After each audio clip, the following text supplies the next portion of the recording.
Welcome back to Curious Now from the Center for Medical Simulation. I'm Jenny Rudolph. This week, we're going to be doing something a bit different in our episode, and that is focusing on my current workout. I realize up till this point, we've been focusing on a lot of workouts of the week that I do often, but that I'm already pretty good at. And following a challenge that Eve Purdy threw down probably 9 months ago, like, hey, what are you working on? What's challenging to you? So in the spirit of meeting that challenge, I thought I'd provide you all a little bit of a line of sight of what is the edge of my comfort zone and or edge of my expertise right now. So my current workout is self-leadership using internal family systems. And I'm going to tell you a little bit about internal family systems and then a little bit about what am I working on. We've focused a lot on everyday challenges. How do you name them clearly? How do you normalize them? How do you identify your own emotional routines and cognitive reactions, or emotional reactions and cognitive routines, and master them to some degree so that they're not running the show? And what I've tried to do there is kind of give you and me permission to have the feelings we have the reactions we have, and instead of judging ourselves for that, use them as a portal for getting better at whatever it is we want to do, whether it's leading a team, connecting with someone, understanding someone, listening to understand, not reacting while you're listening, whatever your goal is. But give ourselves permission to understand the things that get in the way of that and use those glitches as a portal. And I've used the word reps in a gym to get better at personal leadership in everyday interactions. So what I want to do now is kind of shift to something that's been really hard for me, a heavy lift for me, and my current work, which is how do I deal with certain kinds of reactions that I have, certain moments where I'm like definitely not bringing my A game, painfully aware that I'm not walking my talk, and how I'm trying to use those as a portal for myself in the moment. As many of my colleagues like to tease me, I am the ultimate nerd when it comes to reading and trying to apply different kinds of theory to the dilemmas that I face in everyday life. And something that's been really transformational for me over the last couple of years is the approach that goes under the rubric of internal family systems. And the name internal family systems is not as important to me as the fact that what it does is switches on these amazing floodlights on all these little reactions that I have internally that I didn't understand and I didn't know what they were, and gives me a way to connect with internal parts. They use the word. You could think of these as metaphorical characters within you that have different motivations and different goals. And the phrase internal family systems refers to the idea, or internal family system refers to the idea that just like our external family, we have an internal family in us, which has certain kinds of dynamics, and different parts have different agendas and they can fight.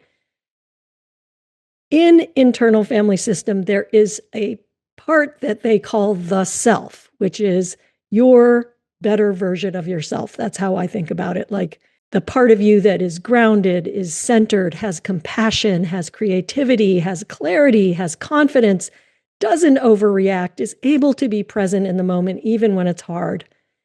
And what I enjoy about internal family systems is it gives me a way to strengthen that self. And so in Curious Now, which is a lot about self-leadership or personal leadership in the moment, I just thought this was terrific. The contrast there is there are these parts, and I think we've all had an experience where, you know, that moment where you're like completely shut down, or you melt down, or you overreact to someone else, and you wonder like, who the heck was that? I know I can certainly act like a petulant child or a pompous, indignant person who has all the right ideas. And I don't really like it when I do that. So, what internal family systems does is gives us a way to understand what's going on with those different parts. So, the readiness goal this week is to recognize when a part like that pops up and to name it in some way. So, what am I talking about?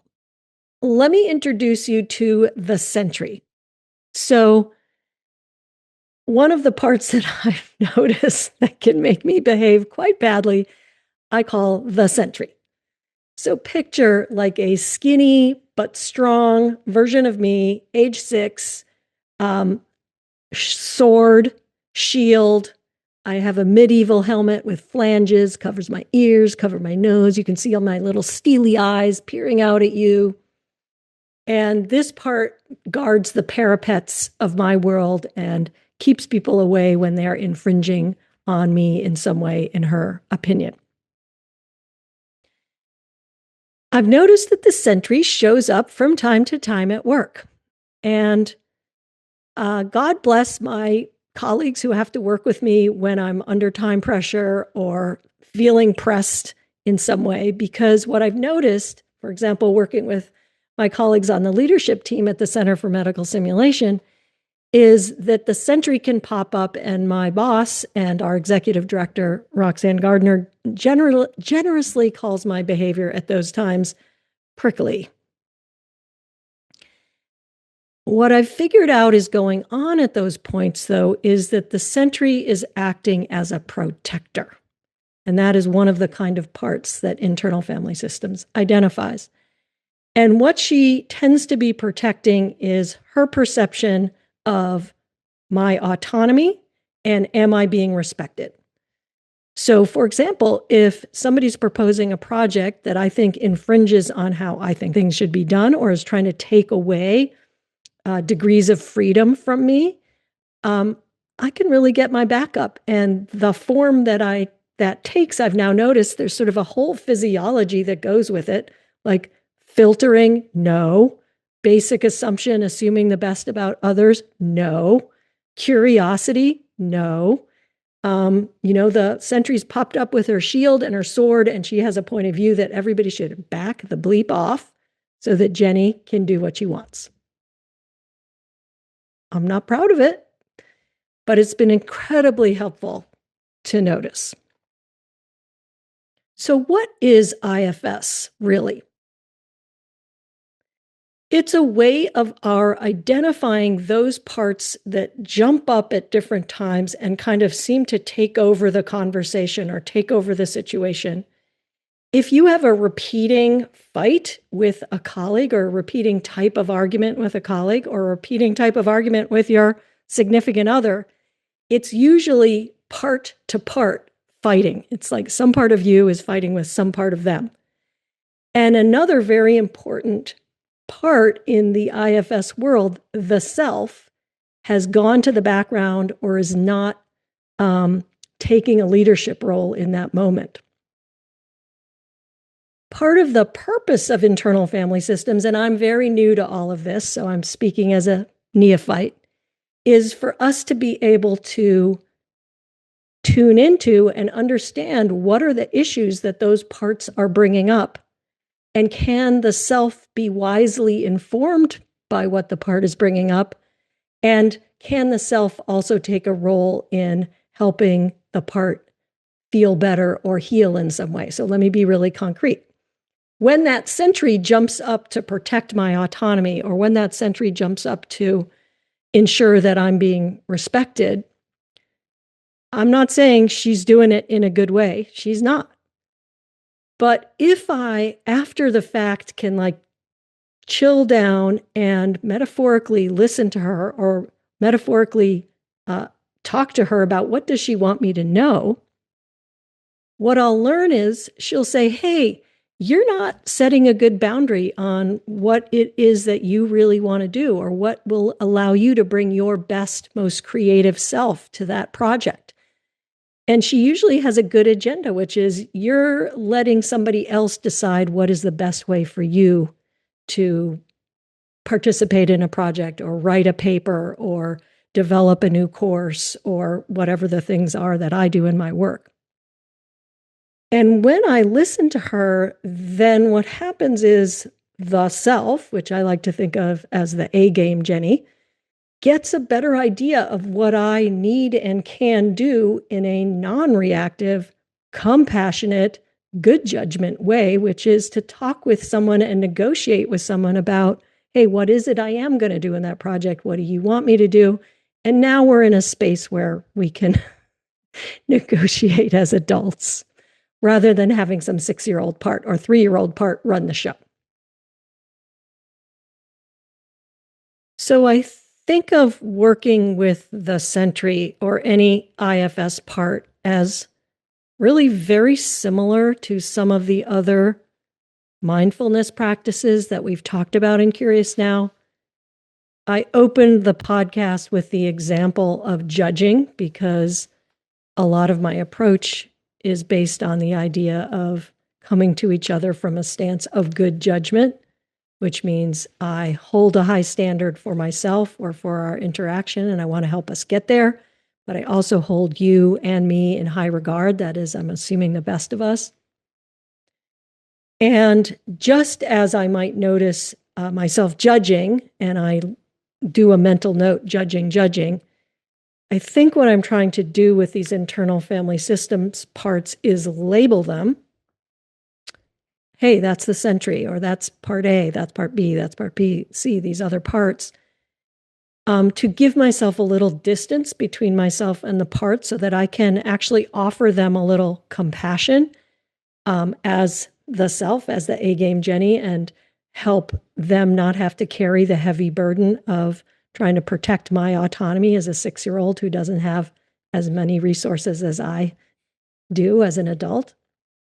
And so I think the practice I'm working on right now is automating, if I might say that. I'm going to have these reactions, but how to automate naming them, containing them, and then giving myself, sort of a little compassion and also listening to the part so that I can be informed and act more wisely, dare I say, in the moment. So your workout of the week, should you choose to accept it, is to identify and name a part that keeps popping up regularly. I think you'll find if you start noticing this, like your physiology changes when a part is kind of temporarily in charge. And I think you'll also find that you have some funny, very pertinent names for them that just will emerge for you. And I hope, like me, you'll find that you have some compassion and humor about the part that allows you to have a way to listen to what their concerns are, but also to offer them a little bit of compassion. So restating, your workout of the week is identify and name a part that keeps popping up. Thanks for spending your time with me and Curious Now.